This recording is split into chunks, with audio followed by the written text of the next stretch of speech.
Stand by for the Comic Industry Insider's live pre-show. Stand by graphics. Cue graphics. Roll intro. 10, 9, 8, 7, 6, 5, 4, 3, 2, 1. Start pre-show. Cue logo intro.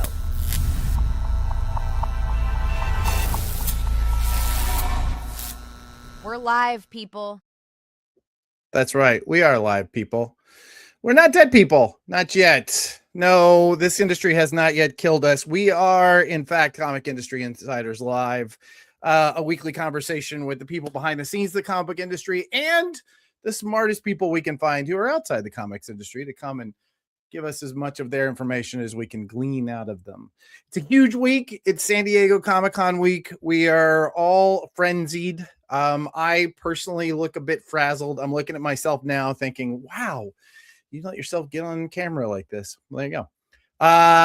It's going to be a big week for all of us. I know here at Prana, we've been like just hustling to get ready for this week. And it's really difficult when you lose your co-host because he's out at a Shopify event, not even at San Diego. He's out at a Shopify event. When you lose your co-host, to find somebody who's not already in San Diego and saying, oh, I wish I could any other week. But you know what? Then we realized at a moment of brilliance, oh, we had somebody on our short list who is actually staying home. And so welcome, please, to the pre-show banter, Mr. Mike Davis. Hey, what's happening, people? Are you ready? Are you ready for this? Are you ready for your co-hosting responsibilities? I mean, as long as the check is ready after the show, I'm here. Let's do it. The check that you are getting has already been posted. That's okay. The one that you the only acknowledgement that you will get has already been sent. That's all I can tell you. Okay, all right. Hope there's a couple zeros behind that, but we good.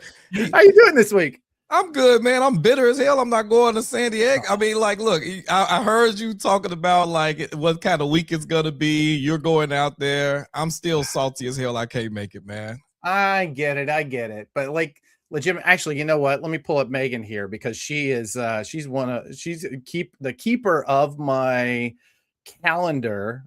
Is she no longer in the back room? She's not. She bounced, dog. She bounced. She bounced.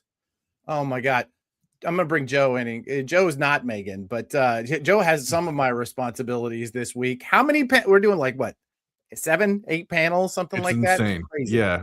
I remember when we were thinking, hey, let's submit something more than we think and see what gets accepted. And then they all got accepted. Accepted it all. And then I think we're at like, I don't know, like 19 or 20 on the meetings that I have to be at. Dude. There's my no, most this packed is not gonna San be Diego. fun, Mike, is what I'm trying to say. You should stay home and rest, my friend. Yeah.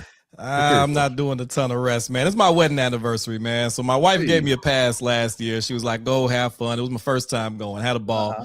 But she said, look, I'm only letting your black ass do this one time. You ain't gonna be doing this every year.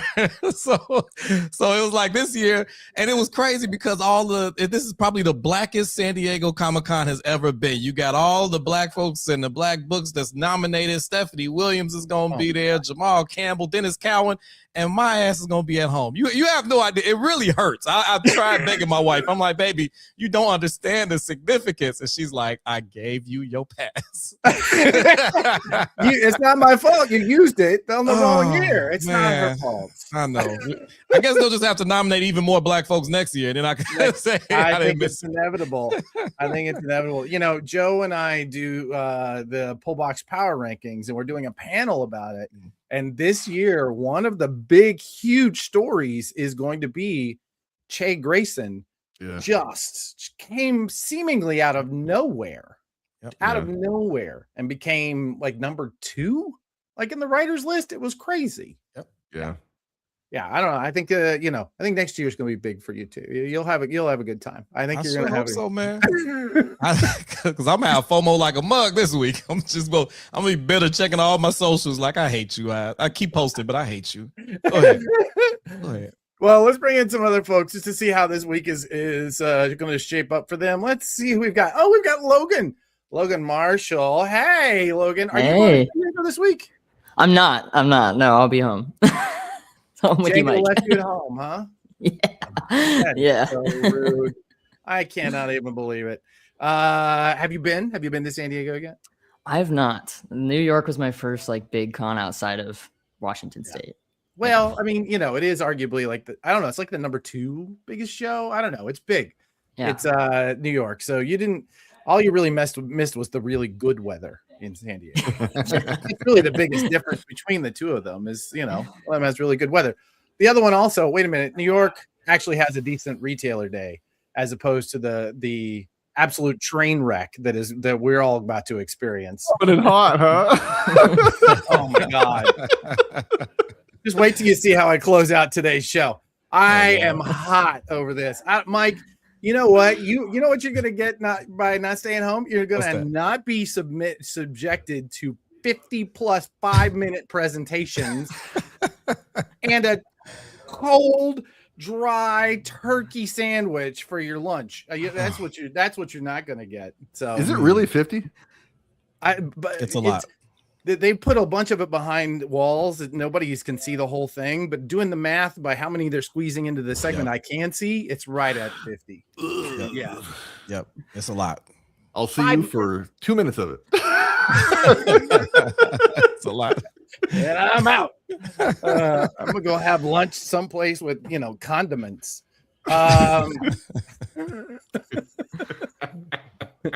Trevor, you're going to San Diego. Yes, I am. I can't envision it yet because all I've been doing is making slides. So I just feel like my world is this little rectangle right now. But I think at some point I'll have fun eventually. Trevor and I are just our noses are down for the last 72. This show is a deck in and of itself, right? It's a whole presentation like you would do for a panel at a convention, and we do it every week. And by I say I sketch things in the air and wave my fingers around, and then Trevor actually does it. And so now we're doing that 7 times this week. 7. Yeah. Well, 8 if we count the little mini lunar one. That's right. So yeah, it just got minier. It's about to get a lot minier.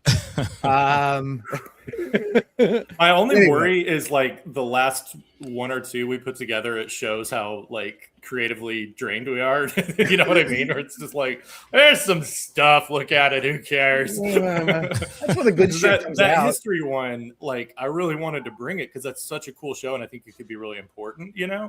And then I was like, oh no, I feel like I've set the bar too high for these. It's okay because at least 2 of the others, I'm just going to say these slides from the history one, and then that's good. That'll help so much. We'll be fine. We'll be fine. Yeah. But I haven't read a comic or I don't even feel qualified to be part of this conversation because all I've been doing is working in Canva and Photoshop for 2 weeks or something. Well, the thing is, what's a comic? The secret to working in comics, the secret to working in comics publishing is you don't have to read comics. You just have to know Sean. So Sean is the secret weapon that we don't have to talk. We don't have to know how comics, what your books are coming out each week. Sean does that for us. So I do, and I keep my nose to the grindstone as always. I am back at my home. And very excited to be here with you, gentlemen. Very feeling the FOMO as well because I am also not going to San Diego. Talk about it, Sean. Talk about it, man. On the blackest San Diego Comic-Con in history. I know. We are at home. Damn. Like I said, I'm hurt. That just means you have a chance to reset the record next year. That's all that means. I don't know if they're gonna let that many of us in next year. They usually don't do this. You see, the last time we got nominated for best writer, what was it? Dennis Cowan back in the 90s. This shit takes us 20 years to get back. I hope it don't. But Mike, this was our one. This was our one, and we missing out. Bro. Gotta wait 20 more years for this, man. Yep. I feel really unqualified for this week's show. I don't know. Something about this. Mike, you're bringing it already, man. This is great. I don't know. I honestly don't know why he let me co-host. I said he really don't know me that well. He don't know I'm bringing it. I was also thinking Brian is really uncomfortable about what you're ending the show with, Adam, and you're completely unsupervised this week. And you got this guy is the only one to rein you in. I know. Well, good luck with that. Oh, won't happen. those of you you who maybe are watching this, unfortunately on the Facebook, we didn't get to, we're not streaming this week. It's just on YouTube and LinkedIn. Those of you who are watching, maybe you're seeing some of the rumblings, seeing some of my dissatisfaction, and stick around to the end. I got a heater I'm going to throw across the plate. I am so warmed up. Oh so my excited. gosh. Anyway, I'm so I excited. live for that. Can't it's wait. going to be a good time. All right. So, anybody have a prediction? What are we're going to see this week? Go to San Diego's, where we see the big announcements that happen in comics, like for the rest of the year, at least until New York.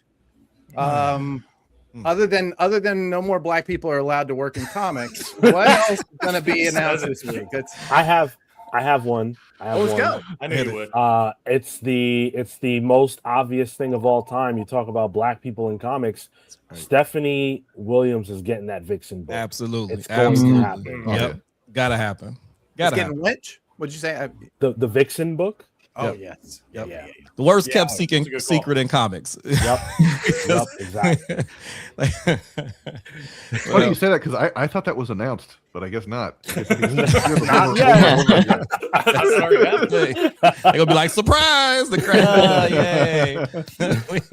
We're so surprised.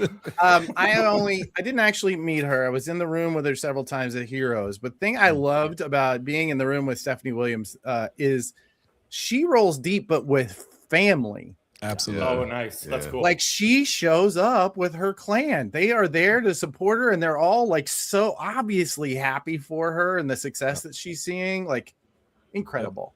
Yeah, she's definitely family driven. I'll say, like, you know, I've met her a couple of times, and she's from the Chicago area. I'm gonna be careful and say Chicago area, because Chicagoans get very like excited when they find out you actually from the burbs. So she's from a Chicago suburb, but she grew up here, and she and I, you know, we traveled in some similar circles, man. And so when I first met her, it felt like family. That's how she rolls, you know what I mean? Like, and that's her personality through and through. I am looking forward to, if that, I'm sure that is the worst kept secret. You're right. And it'd be nice to have that official. Anybody have anything else? We have 3 minutes before we got to legitimately go live and not, you know, create a show here. I have some ideas, but now I'm saving them because, you know, we gotta do something. Anybody else? What are you looking forward to? Let's put it that way. Joe, you've been going for San Diego for many years. What is the one thing that you are like the most excited about for this week? You know, it's funny. So at Baltimore last year, you and I did those like subway takes things of like, hey, what are you excited predicting in comics? And part of my thing was, I think people are saying just like, all right, enough. I'm gonna do the weird thing I want to do, you know.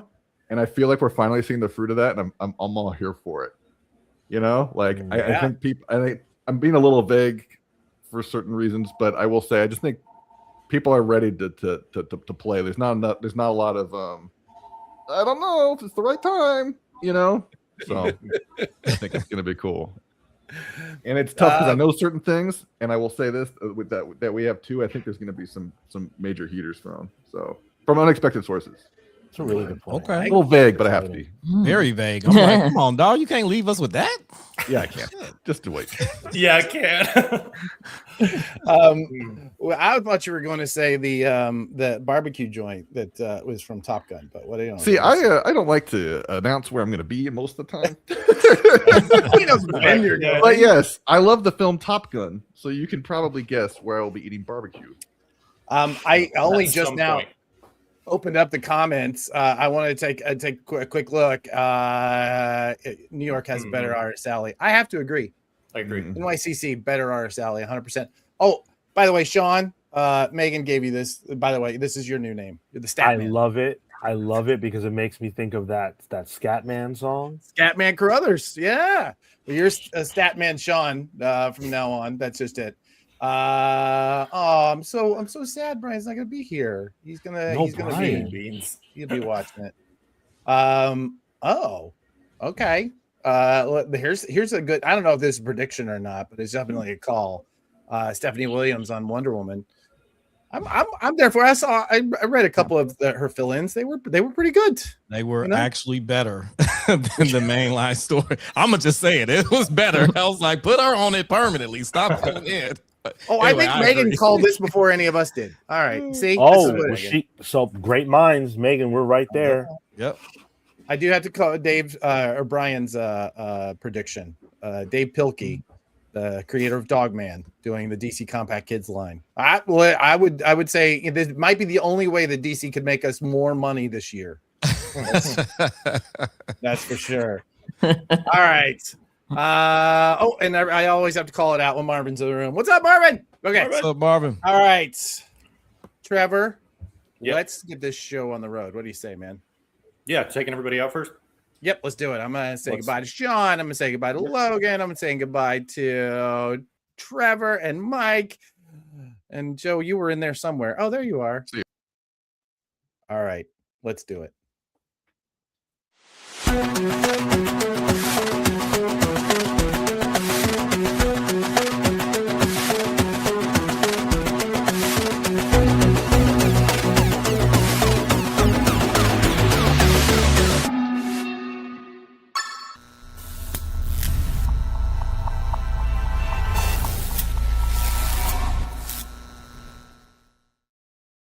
Feel like I only just turned the corner. I ripped that heroes page off of my calendar, and suddenly it's San Diego week. Hey everybody, it's Comic Industry Insiders live. We are live the week of San Diego Comic-Con. To answer your question, I'm getting on a plane very early tomorrow morning, and I'm hope to be a little better groomed at that time. We have a huge show for you this week, and the problem that we had was we have a guest who's going to show up later in the show. Huge guest in the marketing world. This guy is an absolute superstar. And my co-host runs a marketing company and is killing himself because he is at a Shopify event this week. So when we looked around and said, who could we possibly get to co-host? We said, no, he'll never say yes. No, he'll never say yes. She is going to be in San Diego. And then the first one turns out is not going to San Diego. So friends and neighbors. Oh, I have a whole little intro to it. Let's see if we can read it here. Our co-host this week has proof that comic shops can be more than a place to buy books. They can be a movement. Michael Davis is the co-owner of Blurred's Underground, the comic shop he opened in LaGrange, Illinois back in 2022. Alongside his co-founder, Marcel Kirk, Blurred stands for Black Nerds, and that's exactly the mission behind the store, making comics more inclusive, more accessible, and a lot more fun. Blurred's Underground puts indie books, DC Comics, Marvel Comics, creators front and center. They spotlight under the radar series that don't always get shelf space elsewhere. And Michael didn't just stop at this. He's the co-founder of the Ink Alliance, which I'm going to try and get him to talk about a little bit this week. I know it's going to be really difficult. Friends and neighbors. One of the people that when I met, I knew we had to have him as a guest on the show. I didn't realize we were going to be able to get him as a co-host. Mike Davis. What's up, my friend? How are you? Greetings. Hello, people. All it took was for me not to go to San Diego. But here I am. No, what's up, man? See, the best part about doing the pre-show banter and then the show is that the people who hear the audio have never heard the first part, so you get a chance to work your material and then bring it out here. So, how do you feel about not being in San Diego this week, Mike? I'm fucking devastated. I want it to be that this is the blackest San Diego Comic-Con has been in probably the last 30 years, and my black ass is going to be at home. I'm not happy about it, people. I unfortunately, I had gotten married on the same weekend that San Diego Comic-Con keeps landing. And so my wife gave me the pass last year. She's like, you go have your fun. I've always wanted this for you. And then this year she was like, no, we're doing something else for our anniversary. And I'm like, baby, Stephanie Williams, and it's the Roots of Madness. And she's like, I don't care. They better nominate her again next year. You are mine this year. I was like, okay. This just feels like bad planning on your part. You know that San Diego Comic-Con happens in July every year. You know that happens. I didn't know 7 years ago that they weren't going to ever change the damn date. Besides, you try telling a black woman, "Hey, I can't get married on this day, baby, because of Comic-Con. We got to do this." Please. No, thank you. I'm not signing up for that. Well, San Diego's loss is our gain. I'm so happy to have you on the show. You were such a great guest a few weeks back that when we started looking around for who we thought would be fun, you're already proven that. We have a huge show for you, by the way. This is a big one. Like, this is one of those that I'm looking forward to promoting after, because no pressure, man, but we got a real legit star coming to the stage, Mr. Joe Pulizzi. Let's go.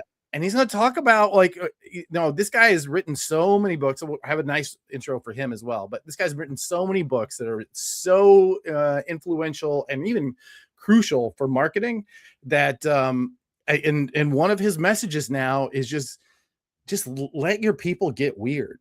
Just let your people, like, show themselves out in public, and that's how you promote your business.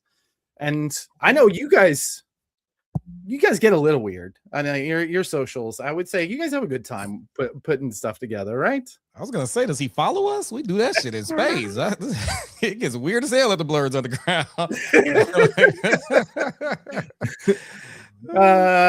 And we also brought while Django was not able to be here, we also have Logan Marshall, who's going to be kind of stepping in for Django to talk about how Comics Place in Bellingham, Washington gets a little weird occasionally. So we're going to do our headlines, our normal conversation. We're going to talk about our bestseller list for the week of July 15th.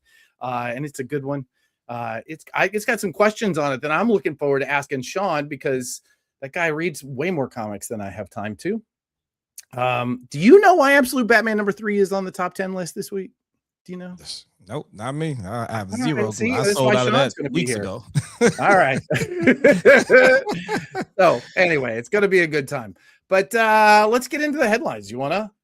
Let's do it. Shocking, big shocker of the Mind news. blown. I know. Mind I think blown. that, you know what, we put the headline here that Marvel Comics is leaving New York for LA, which is in and of itself shocking. I mean, Marvel, even more than DC, is a New York institution. Absolutely. And the books are set in New York. Absolutely. Right? The Marvel universe is set in New York. Yep. It's incredible. Yeah. They're synonymous with each other. I mean, most of the early stories are all out of New York. Stan Lee's a New York guy. It's so embedded. I don't know how the hell they're gonna change that in the years to come. And maybe they try to keep that, that fire still alive, but creatively all the talent is in LA. So it makes sense, but I would say, hold on, Joe, give me a plus or minus. Are you still in the back? Oh, he's not. I was going to see if Joe had a take on Steve Wacker. I personally think this Steve Wacker news, though, is really the real headline here. That the fact that they are finally changing to no offense to those who have kept the lights on, but like it's been real sleepy at Marvel for a while now, hasn't it? And that's got to be editorial, isn't it? I'm sorry, dog. Shit put me to sleep. And it's like, where are you in this fight? You ever see somebody just get their ass whooped and you like, yo, like hit back, do something? I'm looking at Marvel like, man, where are y'all in this fight, man? Just get under your arm, something. Just do something. Damn, it's been depressing. hard to watch. It is. So Steve Wacker, though, I think he's got, he's good for all seasons. He's great at the Hollywood stuff. He's made some amazing books. I will say our friend Joe Keating, when I asked him about it, he said, well, Steve's the guy who brought me into Marvel. I'm like, okay, well, there you go. That's good enough, man. Hey, Joe just hit chat that he's here, so I don't know if we could pull him in. Where'd he go? I think he's somewhere. I see. There he is. There he is. All right. There you go. Yeah, I realized when I went to go, find my Steve Wacker news, you were down in there, and I pulled up Joe. And you weren't there. The metaphor doesn't work.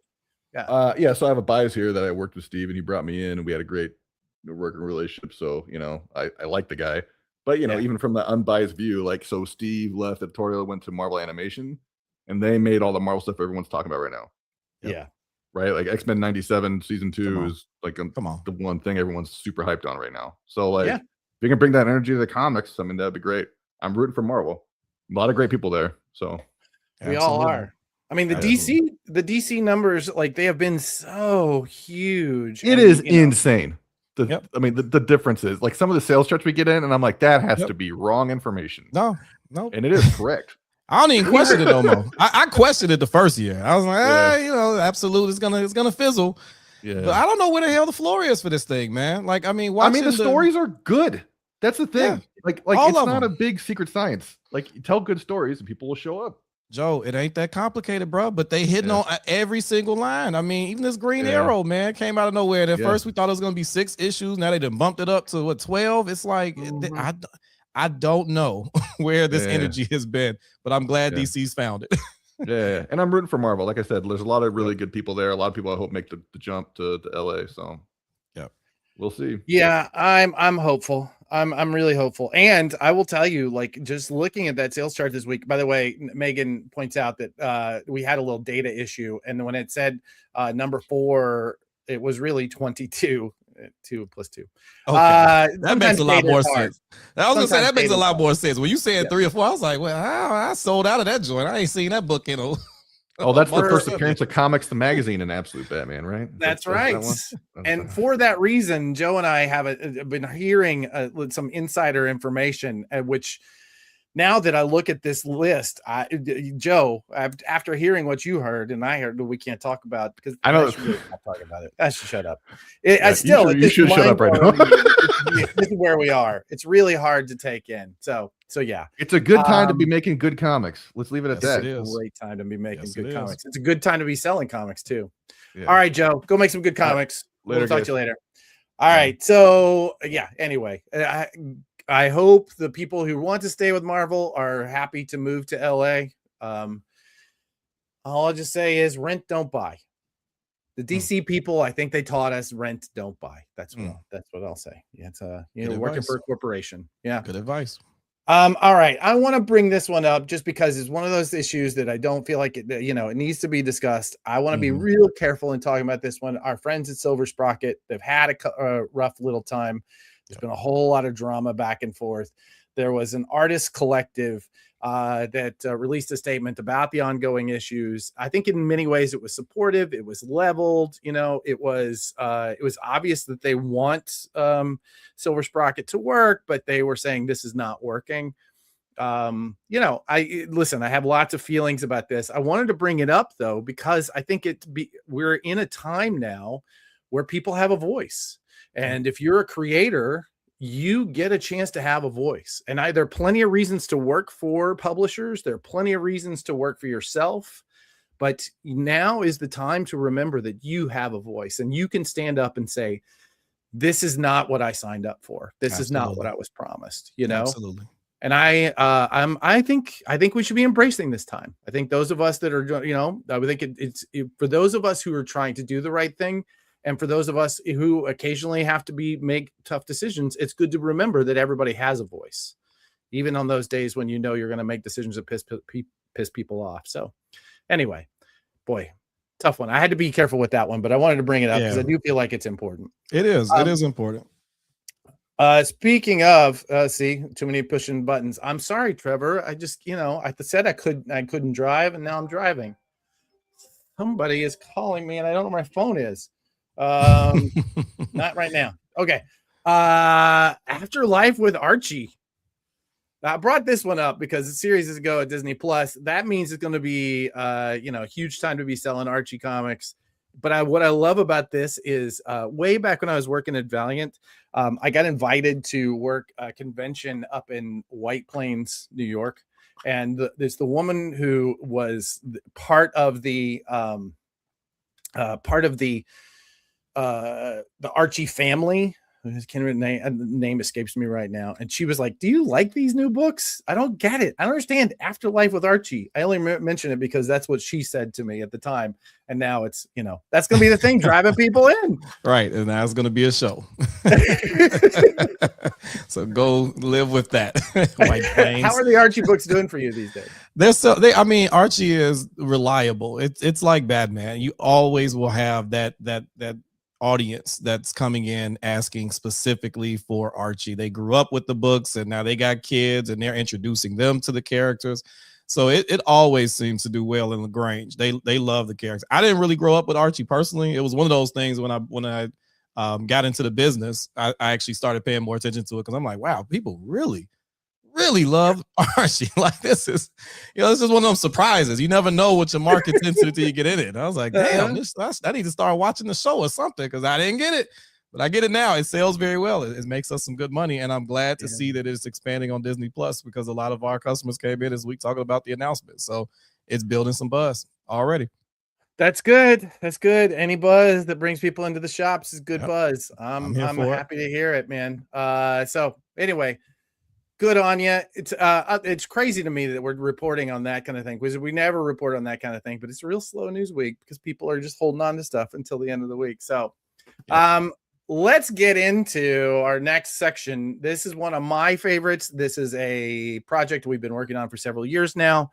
The Prana bestseller list is our way of giving back to the industry. We've never charged for this. It's always gone out free in our newsletter. We consolidate the sales information from Managed Comics and Comic Shop Assistant, two of the biggest POS systems, the biggest, fastest growing POS systems on the market. 80,000 plus consumers, 600 plus stores. We waited until we had a huge cohort for this data so that we could, give some data integrity, right? So that one store cannot change the whole look of the data. And so all of this is anonymized. The stores themselves, I can't see what the individual stores are using. I don't even know if you're in this. Are you using one of those systems, Mike? No, I'm not. I was gonna say I'm using Comic Hub, and so I would not be included in this sample. But that's all right. I enjoy the data. I do enjoy getting this little report every week in my email.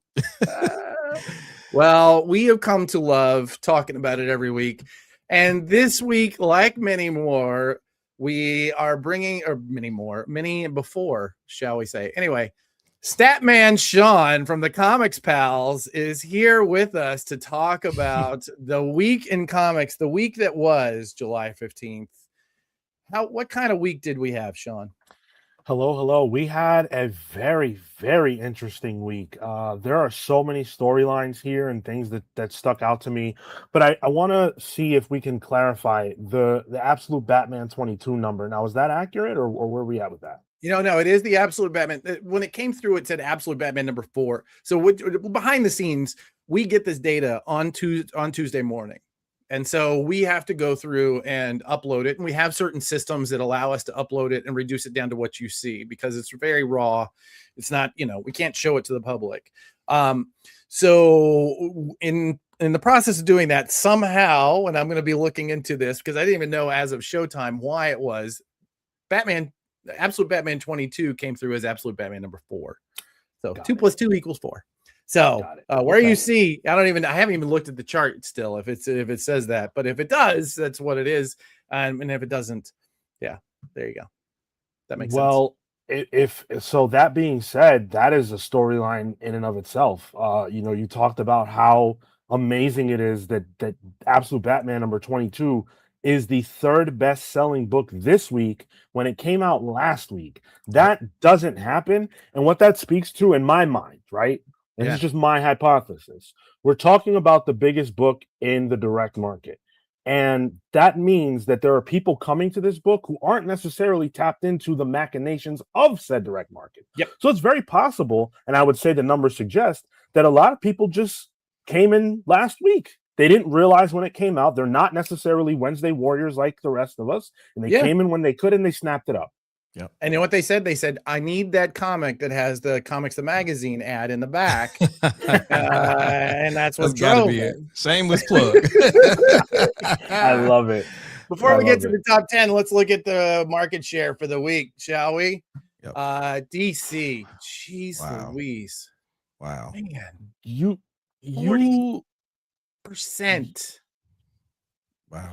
40%. You would have to go back to what? You would have to go back to New The 52? No, well before that. I good friends with some folks at DC. They tell me that when they went back to try and see where their sales data, where they were beating this, right? They had to go back in the history. They had to go back to the mid to late 80s to get to the unit sales numbers that they're selling now. Yep. That's how far they had to go back. Jamie's saying the 60s. It's entirely possible that took not since the 60s have they seen this number.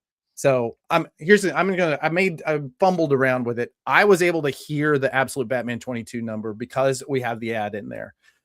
And I can't say it, but it is mind-blowing that it I mean, seriously, it's a big number. So Yep. Sales have been good. Sales have been good. And then the DC section right now, I mean, at my shop, if I can look at this and think of like when customers come in the shop, where are they going first? It lines up perfectly with this. You know what I mean? First, like it's first, second, third. Yep. Marvel at 28%. Man, boy. Come on, Steve. Get in there. Get in the fight, buddy. Fast, please. Get some fists up. Just block it. Just block will. those blows. At He least. will. I believe. Yeah. I hope he does. Because I mean, imagine a world where they had storylines coming out as popular. What that would do to the industry right now. If we could couple what's happening with this absolute with the lineup at Marvel, comic shops will be doing. I mean, talk about we're already a record breaking. I don't know what the hell you would call that, but that would just be amazing. So yeah, please hurry up. Give him some training, some accelerated training, and let's go. Yeah. I think next week we were going to try and get it in this week, but next week we have our state of the direct market report that we try to do quarterly. It's big. You guys had a big quarter. You had a big half year. That's for sure. Partially by Image coming in at 18%. That's a big week for them. I'm curious, Sean, I want to hear how that happened. IDW at 3.5%. Dynamite and Dark Horse 2 and 3 and 2.4 for Dynamite. I swear Dynamite is just they're doing an incredible job right now of getting. I mean, I know it because the skews. They put so many titles and so many covers out, but man, they're doing such a good job of moving product. Yep. And this is all should be noted. This is all POS. This is what was sold through the comic shops. Okay, so Vault Comics coming in hard at 2%. God bless them. I thought those guys were down for the count probably, maybe 5-6 years ago. Yes. They really are killing now. Boom Entertainment at 1.5%. Bad Idea. My old boss, just over 1%. And Ignition. I love going into San Diego on the top 10. I love it. I love it. It's so good. Yep. Yeah. At my shop, I would actually put, so if I had to look at this in my shop, Ignition Press will probably be up there closer to where Dark Horse is. We got a big audience for it in Chicago. Yeah, they've been doing a lot of good marketing and people are coming in asking about those titles. And I think the show that they have on AMC, that's been driving some demand, for the beauty. Like it's they're definitely selling more at my shop than maybe what this represents. They'll probably be up there closer to Vault. Any other surprises this week? On this market share, I think the stories are really just about how strong DC is going into San Diego. We know that they have announcements coming that are going to be super exciting. So if the market share looks like this today, what is it going to look like when the San Diego announcements start to drop or start to touch down and we start to see these books come to fruition? There's no sign of slowing down absolute titles. When we get into this top 10, we're going to see 2 titles in there that are sweeping in the top 5. Yep. Well, let's jump in there. Let's go with that. Absolute Green Arrow, number 3. Just that's a big jump over Avengers Armageddon. That's at number 3. That's a number 3 took that big of a chunk out of the week.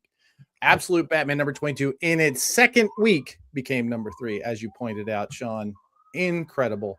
Invincible Universe Battle Beast. Does some days it feels like Image doesn't have anything that isn't Skybound. I love them, but I wish we were seeing other Image titles on these top 10s each week. This isn't the whole story. That's not Okay. the whole story for Image. Well, all right, let's get into it actually, because Image 18%. That's a big week for them. I personally, I mean, without looking at the list in depth, as I know you do, my assumption would be this is mostly Battle Beast. But what else is there? So I like to look well beyond the top 10 because I think there are always interesting storylines there. And I was shocked by that Image number 2. So I needed to figure out how that was possible. And there are 2 key books that dropped this week that a lot of people are really excited about. And it shows in their placement here. If Destruction Be Our Lot, number 3, issue 3 of that title. And Assorted Crisis Events number 9, which made its return to stands this past week, were the 22nd and 25th best-selling books, respectively. Now, when we look at Image, one of the things we consistently talk about on this show is where are their non-Skybound titles? Why are we not seeing them do better? And I think these are 2 clear-cut examples of books that people are digging, that are coming out from Image, that are core Image titles. I think Matt Rosenberg, we actually have him on a panel this week. So he's I don't know. I love Matt. He's incredible. And I did, I sent my I went over to my local comic shop, had a signing with Fred Van Lente and Ryan. Ooh, can't I just come up with Ryan's last name right now? Anyway, and picked up a few comics, and Destruction Be Our Lot. I had to, that was definitely on my must-do list. So I get it. Let's go. Dungeon Crawler Carl, number 0, vault in the top 10. Let's talk about it. Let's talk about it. Oh man, those covers. I mean, that was interesting. The emergence of Dungeon Crawler Carl has been crazy. That's been a big surprise. Talk about surprises this year. I got folks who I've never sold a comic to coming in asking about this series. They go to the game store, down the street, and they come over here asking for Dungeon Crawler Carl. And then the covers were amazing for this. We went crazy on the covers, and they've sold. They had like the absolute Batman look and some other. It was a great week for them, and I think this has brought some new readers in that I've never seen before, which is always great. Yeah, I mean the fact that it outsold Punisher versus Spider-Man, that says the value of that brand, that you put those 2 guys together and you can't outsell Dungeon Crawler Carl. Incredible. And Megan just made a good point too, really quick in the comments. Yeah, it's fascinating because the first volume was already out and they had the free comic book. I agree, and that's why it was surprising it did that well for me, because I was like, we just had this number 0, didn't we? Free comic book day. It didn't matter. People were still lined up to come in and grab that this week. It blew my mind. Yeah, I cannot tell you. So what else have we? What are the other surprises that we haven't talked about, Sean? Well, you briefly touched on Battle Beast, and I don't want to gloss over the fact, because I do think it's very relevant, that Battle Beast actually came in number 4, and it beat out key books like X-Men and Absolute Flash. So you have, what we now understand, yes, is a massive IP, but Battle Beast is not invincible, right? He's not that same character. Right. So what I think this is a testament to is how consistently good this book has been. Absolutely. Yeah, it's I will tell you, I'm going to give you a little, I don't know, Joe's still in the room if he's going to be irritated with me. Keating, not Pulizzi. But we have, let's just say there's somebody who in our Pullbox Power Rankings in Comics, the magazine, there's somebody who has gotten most letters saying, where is this person? That was, we had to give a fan appreciation award to. Oh, it's obviously a Battle Beast. There you go. It's coming. But yeah, listen, you kind of have to hand it to them. And this is an independent to them. This is not a brand. I mean, granted, they've got the Invincible TV series, the animated series. They've done all of that work. I didn't say it, Joe. They've done all of that work, but it's not Spider-Man. It's not, these are two independent brands that are taking really large chunks out of the top 10. I think that says a lot about what's going on in comic shops right now, and I'm really happy for that. So yeah. Good work, everybody in the direct market. Good work to everybody who's been buying books this week. Right, Sean. I hate that we're not going to have you in San Diego, buddy. It's going to be a good time. Yeah, I hate to miss it. I am excited for all of you, though. I hope you have a wonderful San Diego. And Adam, drink water, brother. Drink lots of water. I drink. I'm going to be. Yeah, the water bottle is going to be ever present. Yeah, thank you, my friend. Before we say goodbye, yeah. I just wanted to say, Mike, you're doing an incredible job, Thank you, and I would love to be able to get you on my show. Thank you, brother. Anytime, man. Just hit me up. I appreciate you, and appreciate what you bring to the culture. Look, I don't, like someone said earlier, I cannot read these books fast enough, man. So I actually appreciate your perspective when you come in and talk about what is actually happening. Cause I fake it a lot of times. Customers come in like, man, what have you read? I'm like, man, I'm like 5 weeks behind at this point, bro. Like, I don't know, man. I'm trying. So no, it goes both ways, man. I would love to come on the show, brother, but thank you. Awesome. 5 weeks behind. Those are some rookie numbers. That's I don't know about that. Sean, thank you, my friend. We'll see you next week. Right. Mike, let's take this opportunity to talk about the Ink Alliance. I'd love to hear more about that. And, what can you tell us about how that formed together and what are the overall goals of the group? Yeah, man, I appreciate you giving me the space to talk about it because it's been honestly one of the most exciting projects I've worked on since starting the shop, 5 years ago. How it all started is interesting. I actually, 3 years into the business, I thought I was crazy for getting in the business of comics. This shit was just losing money. It was bad. I was asking my best friend and I, we were in business together, and it got to the point where we were both asking ourselves, like, man, what the hell did we get ourselves into? But right around then, I found out about Comics Pro, the convention. And I said, you know what? If there are people out there that can help us figure this thing out and right the ship, they're probably going to be at this conference. So I went out there to Glendale, and I went to my first Comics Pro, and I was blown away. There were thousands of comic shops all across the country there, and it was all sorts of great information I learned. I got mentors. And even though I had a great time, they made me feel so welcome. The one thing that stood out is I looked across that room, all the thousands of retailers, and I said, God damn, there ain't no black folks in here.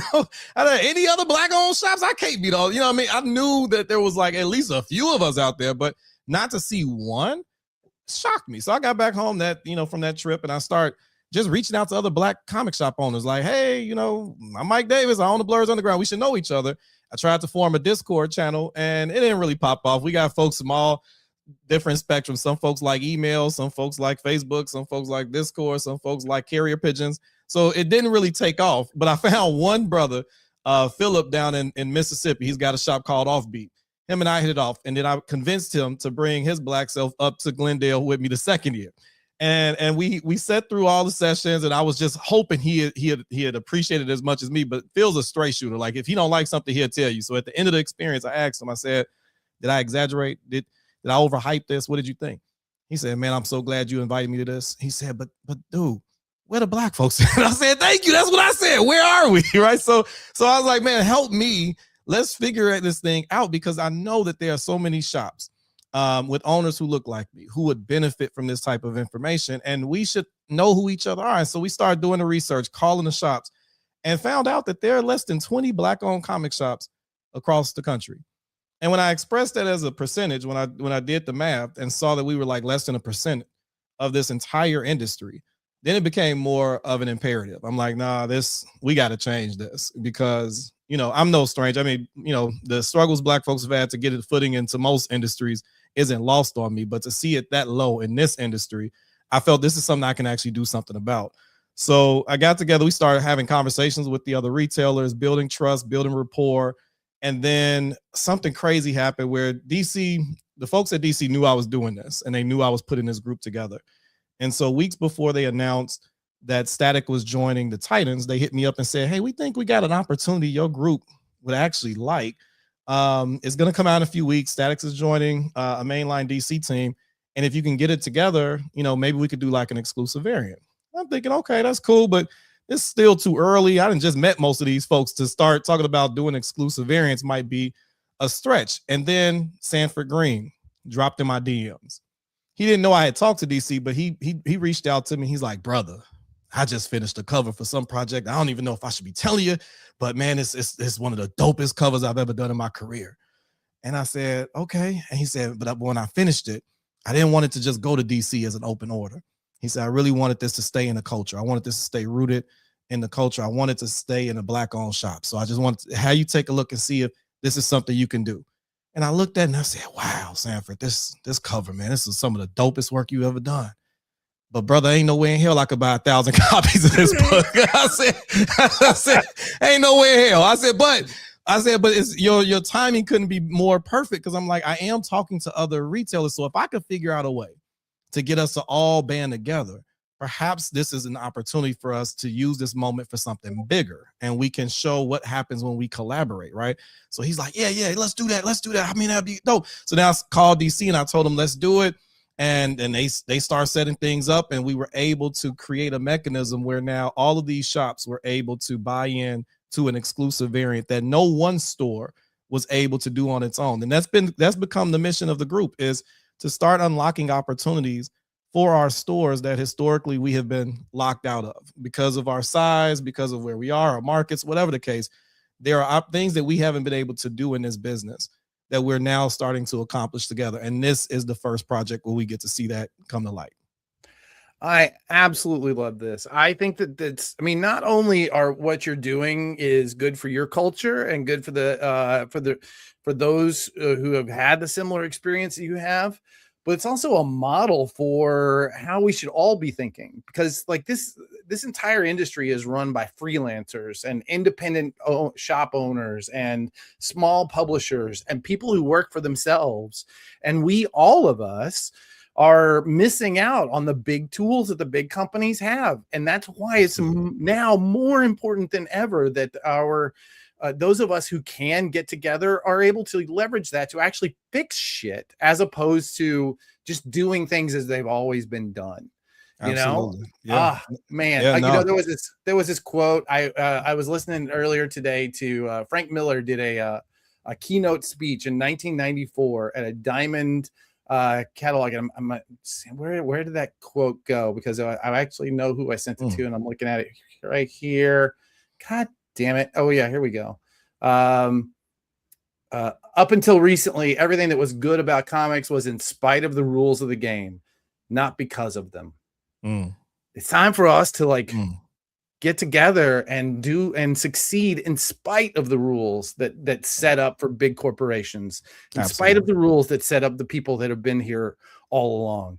It's time to set up a new set of rules. And I think small groups like yours, that's how it's going to happen. That's because I ain't got the time, man. I'm not trying to spend 30 years to catch up to these fools. I said, look, man, I said in this meeting, so when I was there for the Comics Pro convention, DC had invited a small group of retailers out to this meeting. They were asking us, like, what's working, what's not, right? And I remember sitting in the room and I had mad imposter syndrome. I'm like, why the hell did they invite my black ass to this meeting? I've just been in business 3 years. I'm barely making it. But I'm sitting there and they asked the question. They said, well, how is the exclusive variant program working out for you all? And it was crazy because as I'm sitting there, you could see the room split. And there were guys who had been in the business 40, 50 years that got 6, 7 stores, and they couldn't stop talking about it. They're like, man, it's the best thing you all have ever done. Please do more of them. And everyone else was quiet. You know what I mean? I was looking around like, damn, what is an exclusive retailer variant? I haven't done it. And then I start asking questions, and you find out about the minimum order quantities you got to hit. And I was like, oh, that's why I don't know what this is, because there's no way in hell I'm going to catch up to that. So it's like, when you find out that these things exist and that they're helping, retailers that have been in the game for that long and got multi-locations, then it's like, do I just submit that I'll never be able to participate in that? No. Or do I find some backdoor shit to make sure that I can compete? And I've been able to do that now. That's right. You build a cohort, right? Yeah. You build a crew, and that's how this goes. So anyway, I am so glad you guys were able to put that together. And I will tell you that the people at DC are definitely talking you up. That's all I will say, is that they are definitely on board, and it's smart. It's just really, really smart for them to see what you represent. Absolutely. Mike, I don't know if you know this though. This is something that maybe you have not experienced, but you know, comic shop retailers, they have a lot of decisions to make every week. I wouldn't know. No, every week you have to do a final order cutoff with this long list of titles you have to make very quick decisions on. And man, so we here at Comic Industry Insiders try to make this a little easier for you while also paying the bills. But you know what? Don't take my word for it. Hello, friends. If you are a horror fan or you are soliciting to horror fans, check out Nightmare World, the complete collection. This is a omnibus-style anthology collection, 52 different short stories. Each story is written by me, drawn by a different artist or art team. Each story is a different subgenre of horror. But as you read all the short stories together in this book, they all weave together to tell one giant story about Lucifer awakening Cthulhu to kickstart the Armageddon. That, my friends, is Nightmare World, a complete collection from SourcePoint Press. Boy, you really have to hand it to Dirk Manning. That guy can pitch. Yes, he can. He can pitch. And he's often in the comments. So if you're in there, Dirk, good job, buddy. Nightmare World, complete collection, FOCing this week. Dirk Manning, tons of really fantastic stories, all of which weave together to make something even better. Awesome. All right. Are you ready for this? I'm so excited about this segment. I can't even tell you, man. Let's talk about someone named Joe Pulizzi. Our next guest spent more than 2 decades shaping how businesses think about storytelling. Joe Pulizzi is the founder of Content Marketing Institute and The Tilt. Absolute must read every week. And he's the best-selling author of 7 books, including Content Inc. and Epic Content Marketing, named a must-read business book by Fortune and translated into dozens of languages worldwide. He's also the host of the Content Inc. and the co-host of This Old Marketing podcast, which I listen to at least once a week, sometimes every morning. Joe was using the term content marketing as far back as 2001, long before it became an industry standard. And he went on to build Content Marketing World into the largest physical content marketing event in North America. Please welcome to Comic Industry Insiders, somebody who is not an insider in our industry, but definitely an insider, Mr. Joe Pulizzi. How you doing, my friend? Oh my God. Well, first of all, thank you both. I have to apologize to Mike because you drew the short straw. I mean, this is your big week to be the co-host. And I know, right? I know, man. You're like, what happened? I know. You're probably telling Adam, like, this is the best you could do. You got this guy. I'm just raising the median age around here. Anyways, it's a pleasure to be here. My question, by the way, I'm learning a lot here. I know nothing about comic books, but I'm learning. There's my question, serious question. Sure. Because DC took 40% plus and they're having a really good week as it is that a leading indicator for them to create better movies? Oh, serious question. Drop the gauntlet right out the gate. Damn. Boy. Hey, I'm just a consumer. I hope James Gunn ain't watching this right now. He about to make an enemy. No, please keep filming in Cleveland. That's all I'm at. Just keep filming in Cleveland. We love you. Have Superman back. Keep doing that. Yeah. Anyway. So there you go. I'm assuming I haven't actually seen Supergirl, but I know you're a big you're a big movie fan. Did you check it out? What'd you think? I didn't see Supergirl. I saw Superman. I loved it. I haven't seen it again. Usually when Batman Begins came out, I watched that thing like 500 times. Yeah. I have not watched Superman again, so that tells you like the difference between those movies. Wow. I did, by the way, just see The Odyssey, and amazing. I would absolutely watch that again. 10 out of 10. Oh my God, killed it. I want to see it in what is it? The 7mm? Whatever Dude, that 70mm. Me too. Whatever the 8 theaters in North America, then you can find that. I got to go drive to one. Like why can't I find one? Anyways, yes, I do. But I do like we're already set. I think December 19th. The family, we're all going to see the new Avengers, the Doom, old Avengers. So I'm looking the new old Avengers. They are just they're bringing everybody back. They're like, whatever it takes, just sign here. Please do one more. Yeah. How does Steve Rogers and Captain America show up in the same movie? How are they going to pull that off? I don't know. Let I'm me, looking forward to you it. know, Joe, you're new to the comics, so let me introduce you to something that called the multiverse. You might have Right. skipped those movies, you know, Right. and I don't It blame you. doesn't matter. I got it. You can do anything now. It's the answer to everything. Multiverse. Joe, comics, as I mentioned earlier, comics, the industry, like we do have a few big companies that are, you know, vendors, publishers, that sort of thing. But for the most part, our retail, most of our publishers, our distributors, everybody is really kind of what would be considered small business. Sure. Even though it's it's a huge chunk of business and it drives all the rest of the culture, right? We're also having an amazing couple of years. Like shops like Michael's are up 20 to 40% year on year. These are some shops that are around for 30, 40 years, are having record-setting years right now. So part of the reason we wanted to have you on was a lot of the success that we're seeing from these shops is the ones that are leaning into social media and giving their essence out, because it's, you know, comic shops are a destination.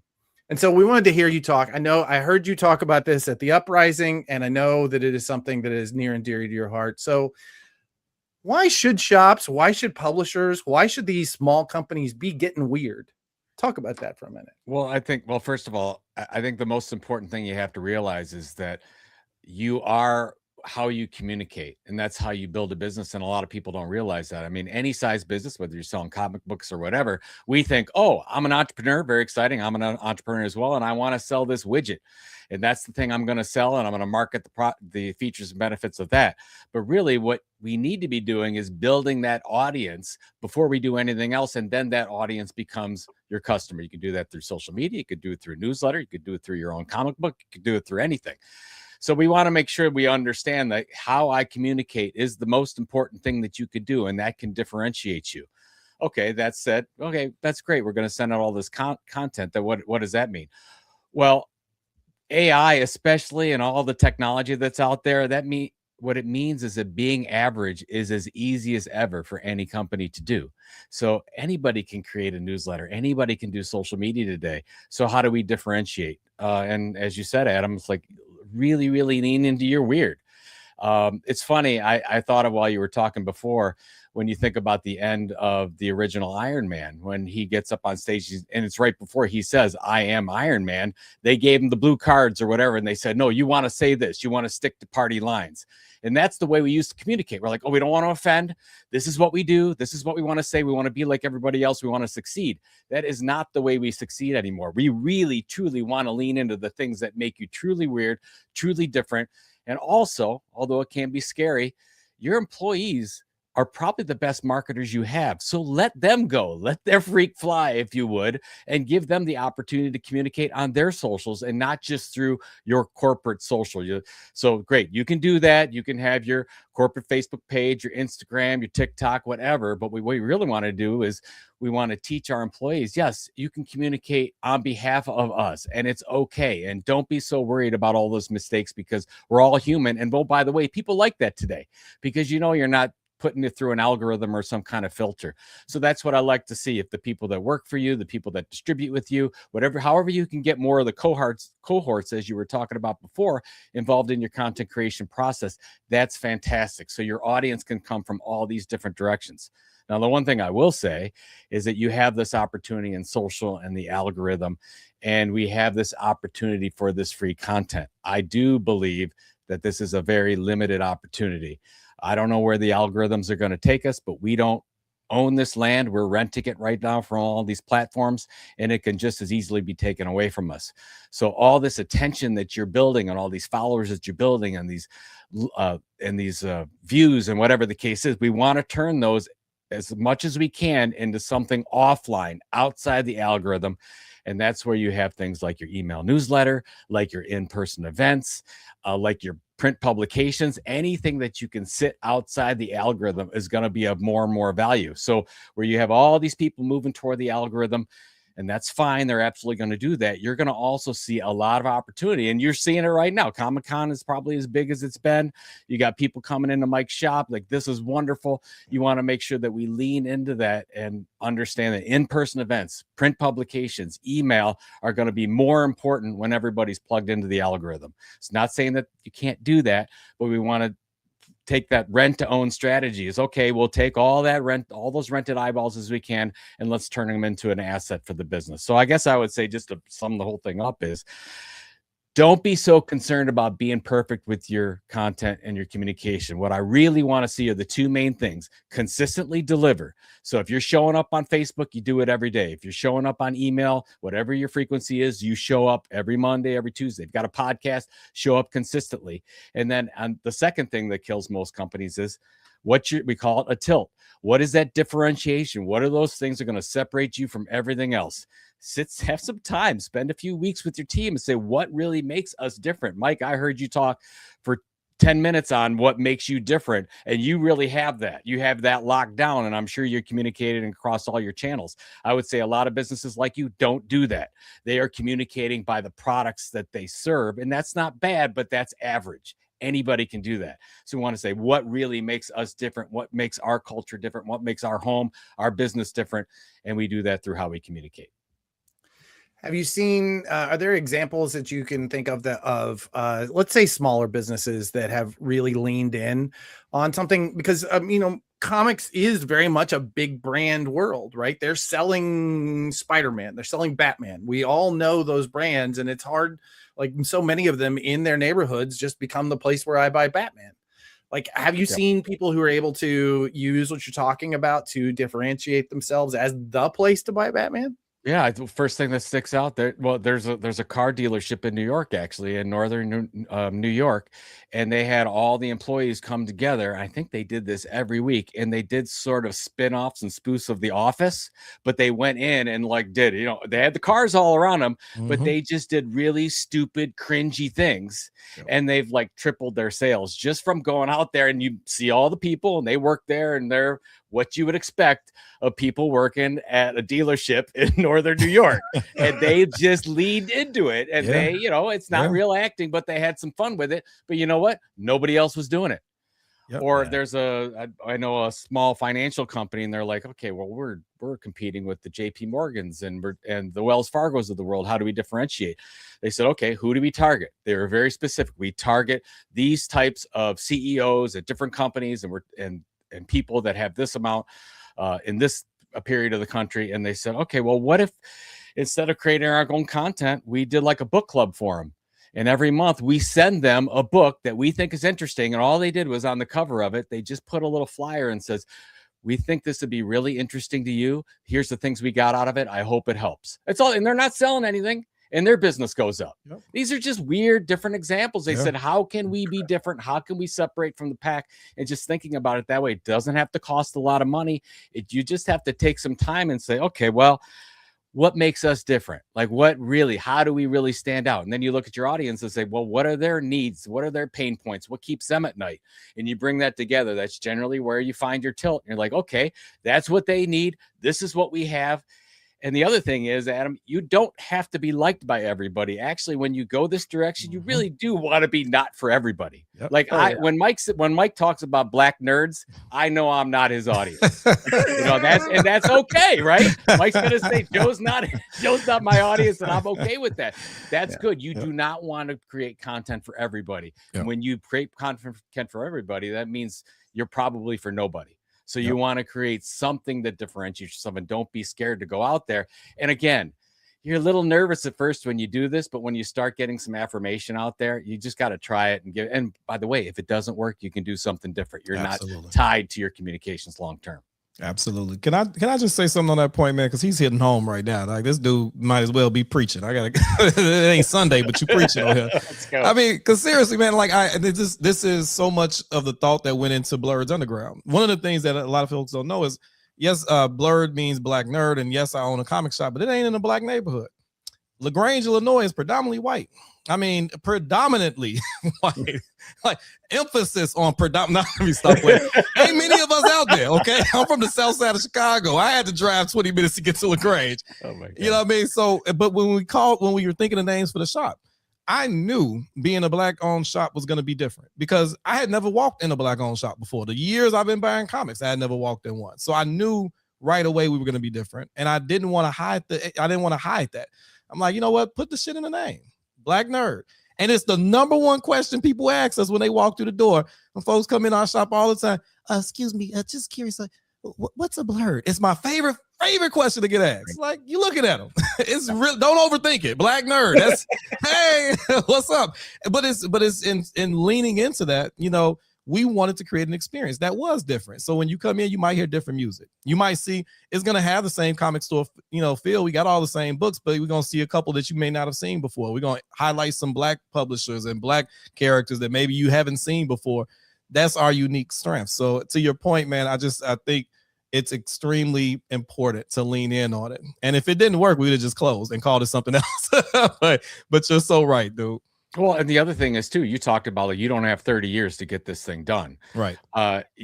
We want to be successful as quickly as possible, and we don't do that by being similar to anybody else. So you really have to look at what I found is like most businesses just don't think about it. They think about they've already made an entrepreneur has already made the toughest decision to actually start the business. That's right there. You're ahead of everybody else. You don't sit back and say, okay, well, how am I going to communicate? Right. But it's everything you have. So you might just say, I'm going to wear something different every time. I'm going to wear this color, or I'm going to wear this hat, or I'm going to have this style, or my store is going to have this name. It's very, very important in branding to separate yourself. And it only takes something very, very small to do that. Yeah. So can I ask a question real quick? Yeah. So going back to when you were talking about leveraging your employees as a marketing asset and like allowing them the freedom to use their socials to help promote the business. Yep. We have a store manager, Slim Soul Power, I think is his name on Instagram, but he's our store manager.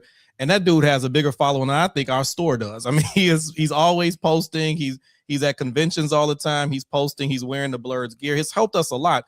But I remember I had some reservations at the beginning about how much of that seeped in, because obviously your employees have lives outside of work and they may have views and opinions that don't align with the brand. So what advice do you give to retailers when they're kind of hesitant to open that door and let them cross post and use their socials in a way to support the brand, knowing that it may open the door to some other things that don't represent the brand as well? Big human resources and legal will always fight against it. They'll be like, what are you doing? We don't want to open ourselves to that kind of thing. That's where I think small businesses have the opportunity. You sort of have to take that risk. And I always say, well, you had enough trust and confidence to hire that person, right? So have enough trust and confidence to let that person be themselves wherever they are. And what happens. Now, obviously, there might be a situation that you have to deal with, but there's a situation you have to deal with at work anyways. True. It just happens to be their communication. I think the upside way outweighs the downside. I'll give you a quick, like an enterprise example, but this happened at, what's the chicken place? Chick-fil-A. Chick-fil-A, yep. Chick-fil-A had somebody that they did not know about it. They were doing kind of reviews of some of the products that were going on. Took off on Instagram and TikTok, and Chick-fil-A basically said, hey, if you don't stop doing it, you're out. She said, I don't want to stop doing it. She was out. And now she's probably, I think she's very, very successful by herself. I think Office Depot was the other one, not Office Depot, Office Max, one of the office stores. They had the same thing happen. And instead of blocking that person, they leaned in, and now that person is doing training for other employees and they're like, hey, we're in the challenger spot. We're all in the challenger spot. Like, don't think we're like leading the area of anything. Like, we have to treat it like we're behind. We're already in second or third. So how do we catch up? We treat it that way. I think we have an opportunity. You could go either way. You could get in trouble either way. But if you just say, hey, I'm going to make the bet, which all of this is just a big bet anyways, you're going to put a bet on your employees. There's way, way more upside than downside, I think. Great advice. Yeah. I love that. I love that example. I love the fact that I've heard that example before because I'm an avid listener to your weekly podcast. We have a slide that we did not show earlier that actually, I think, where'd it go? Did we have it? Did we lose it? Oh, no, there it is. Content Marketing Institute, The Tilt, which is a newsletter that goes out through, I know it goes out through LinkedIn. I'm not sure where else you make that available. The books are fantastic. His latest one, Burn the Playbook. I haven't read it yet, but I've been hearing really good stuff. This Old Marketing with Robert Rose, one of my favorite listens of every single week. In fact, I think I do steal probably more from you guys than I do anybody else. And, I'll take all the accolades I can from it. So go ahead, Joe. Steal away. Hey, and just to let you know, I know you said you hadn't read it, but if you go to joepulizzi.com, Pulizzi, and right at the top, click on Burn the Playbook, and it's free. So we're giving it away. I just want to get that in as many hands as possible. And it's really for somebody that wants to take control of their business, control their life, the same kind of stuff we were talking about. I actually wrote it for my 2 kids because I'm like, hey, the rules are changing. You don't have to do the 9 to 5. You don't have to live the way everybody tells you to live. You can do what you want to do. You can control your life, take responsibility for things. And that's why I wrote the book. And if you're in that place where there's a lot of change going on around you and you want to do some things differently, but need a little bit of push, Burn the Playbook will help. That is the message this crowd really needs to hear, and is already halfway there. So thank you, Joe, for doing this. Trevor, let's make sure we get the link to that in our show notes and into the comments. That would be great. Joe, thanks so much. I can't. Thanks, Joe. Thank you enough for coming by. Thank you both, Mike. I apologize again. I wish I was better for you. Oh, come on, dog. You were great. Quit playing. You were great. Awesome. Love you both. Thanks for the opportunity. You got it. Awesome. Thank you, Joe. See, I'm a little I had never heard of him before March, but I went to this conference, heard him speak, and have since the deep dive into him. So I'm a little not starstruck, but it was nice having him on board. That was really fantastic. And he dropped some jewels. I mean, he came in with a quick hit, boom, boom, and it resonates. Yeah, get weird. We wanted to talk to some of our favorite people who have been doing just that on social, and a regular co-host on the show is Django Boren, and he, along with his partner Jeff Figley, they run both the Comics Place and Comic Shop Assistant, who's one of our POS systems that Mike does not use. And they're my boys, though. Hey, they're my boys. I told them they got a hell of a sales pitch because I could kick it with them. Anyway, go. They run a fantastic shop as well. I say they run it. Really, Logan allows them to say they run it. Logan Marshall, the social media manager of the Comics Place, our next guest, and I was so excited when I heard they're available. Please welcome to the stage, Logan Marshall. How you doing, Logan? Are you at the shop right now? I'm good. I'm glad to be here. He's a little crunchy. Hopefully we get some signal here. Is it working better? Yes, there you go. Working better. Now, Logan, you run social media for Comics Place, which is a really old brand. It's been around for a long time in your neighborhood.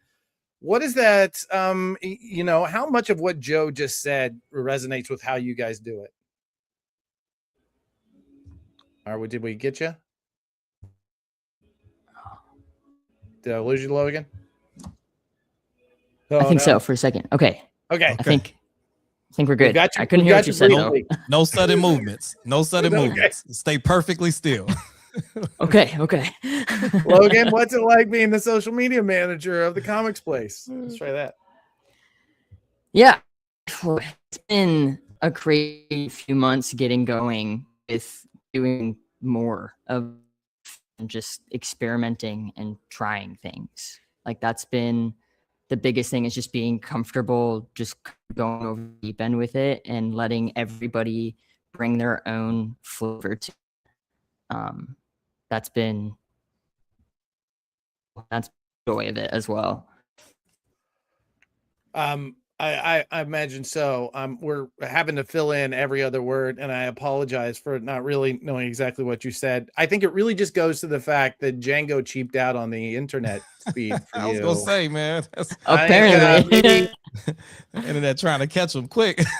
Django and Jeff, what's going on, man? It might be time for an upgrade, a new modem, maybe something. Please help poor Logan out. It's using up all that bandwidth for the POS system. See, they that's what happens. You try to run two businesses off one Wi-Fi.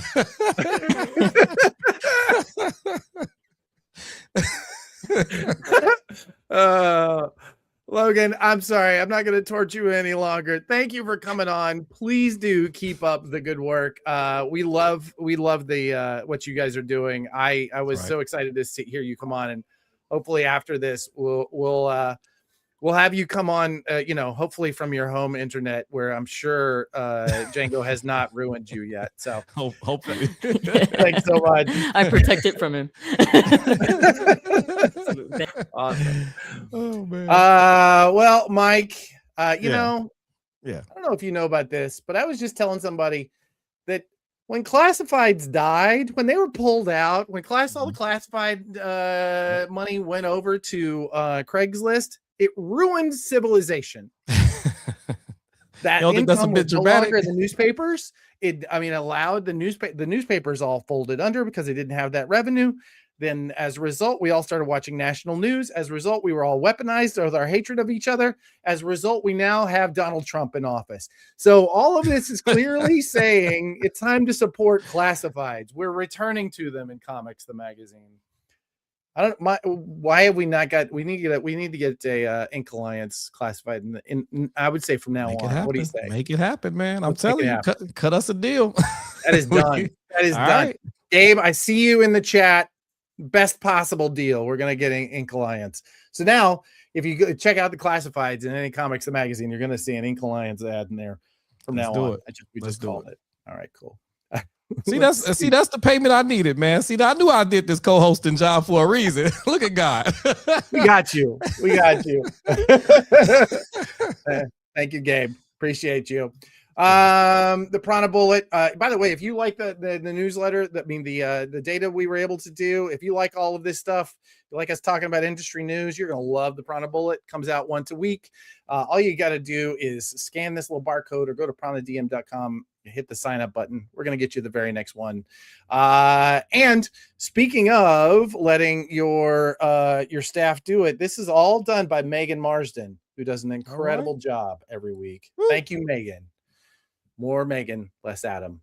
That is the refrain that I often hear.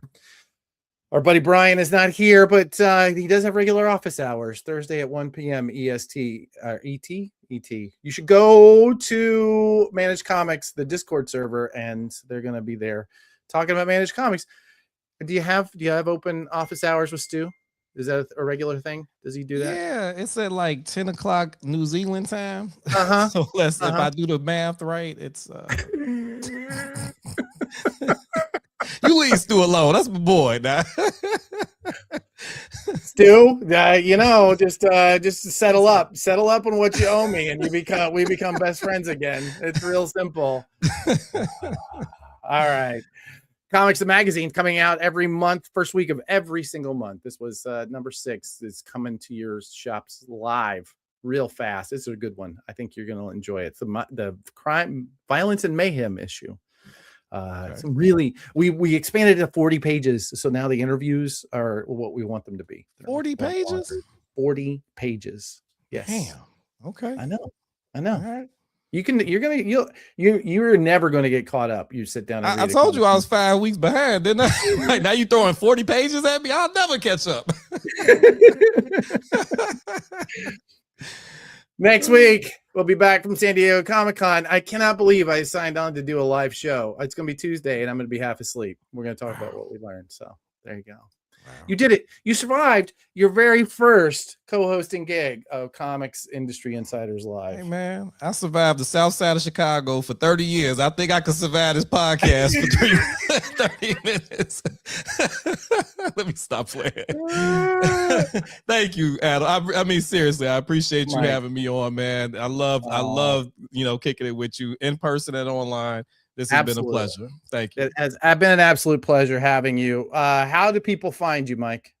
Well, they can follow the shop at Blurs Underground. So if you're on Facebook, Instagram, even TikTok, they talk about letting your staff go crazy. I didn't know what a TikTok was, but we got a TikTok page. and they own it. So you can follow us there. If you're interested in the Ink Alliance, which we talked about, you do not have to be a Black retailer to come on and follow us and support us. So go on to @Ink Alliance Shops on Facebook and Instagram. Follow us there. We're going to be doing a lot more than just exclusive variants. We got all kind of plans for the industry. So check us out, take a look. And always feel free to hit us up if you need anything. We be in them DMs. If that Sanford story didn't teach you nothing, it's that we do check those DMs. So hit us up about comics related stuff. All right, none of the other weird shit, but comics related stuff. Drop in the DMs. Let us know. Awesome. Well, thank you again, Mike. It's been a wonderful. I have a little sign off. I'm gonna go ahead and take you off the screen. You can stick around and tell me what you thought about it in the backstage after. But I don't want your face connected to this in case you don't like it. So that's cool. Bye, y'all. I don't know what's about to happen. Good luck. Normally, this is where I talk to you, the reader of, the watcher, the audience of Comic Industry Insiders. This week, I'm going to talk to a much smaller group. If I'm doing the math right, Retailer Day at San Diego Comic-Con is something like 50 plus vendors doing 5 minutes each with retailers, and the retailers are then being given a box lunch. 5 minutes each, 50 retailers. 50 retailers. No, not 50 retailers, 50 publishers, 50 vendors, 5 minutes each. Can you imagine sitting through that an entire afternoon? That's Retailer Day. Publishers and other vendors are spending hundreds of thousands of dollars on this week, and the best their trade organization could do is a carousel of people 5 minutes at a time and a dry turkey sandwich. The number one publisher who is bringing people into comic shops in droves gets 8 minutes. 8 minutes. No offense to the people who think they just need retailer face time to grow their small brands. That 5 minutes is not going to help you. And this is irresponsible. We, Prana, have sponsored out of our own pockets that breakfast for the past 2 years. And this year, we got nothing from that organization but a copy and paste email. One of our distributors was able to carve 5 minutes out that we need to split between two projects that are making money for comics retailers each and every month. So, our friends at Lunar, that 5 minutes, consider this our notice that we will keep Recca and Comics the Magazine under 2 minutes. We'd like DC to have at least 10 minutes with the retailers after the year they've given us all. Namaste, y'all.